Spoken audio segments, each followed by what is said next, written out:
నేను అంటాను, కుటిల వర్తనం ఉన్న చోట మన సంతోషం ఉండదు అక్కడ. కాకపోతే పైకి మాత్రం నవ్వు రాదు, కానీ పళ్ళు చూపించి అంతే. పెదవుల మీద వచ్చే నువ్వే అది. హృదయంలో నుంచి వచ్చే నవ్వు అండి, అది చాలా ఆహ్లాదాన్ని, ఆరోగ్యాన్ని, మనసుకి నెమ్మదినిస్తుంది. నేను అంటాను, మన ఈ మధ్య ఎవరు అంటున్నారు, అయ్య గారు హృదయపూర్వకంగా నవ్వి ఎంతసేపు అయిందో అన్నాడు. నన్ను పిలుచుకున్నాడు నవ్వటానికి. నేనంటే కామెడీ యాక్టర్ కాదు, కానీ చెప్తున్నా, నేను ఇట్లా నవ్వుకునే చాలా రోజులు అయింది అయ్య గారు. నేను మనస్ఫూర్తిగా నవ్వటం వేరు, వచ్చి రాని నవ్వు నవ్వుతే ఆ నవ్వుకి ఆరోగ్యాన్ని బదులు మేలు జరగదు.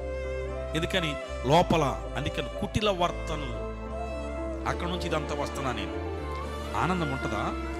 కీడు చేయుట యందు సంతోషపడుతున్నారు, అతి మూర్ఖుల ప్రవర్తన యందు ఉల్లసిస్తున్నారు. వారి మార్గములు వంకరి మార్గములు, వారు కుటిల వర్తనలు.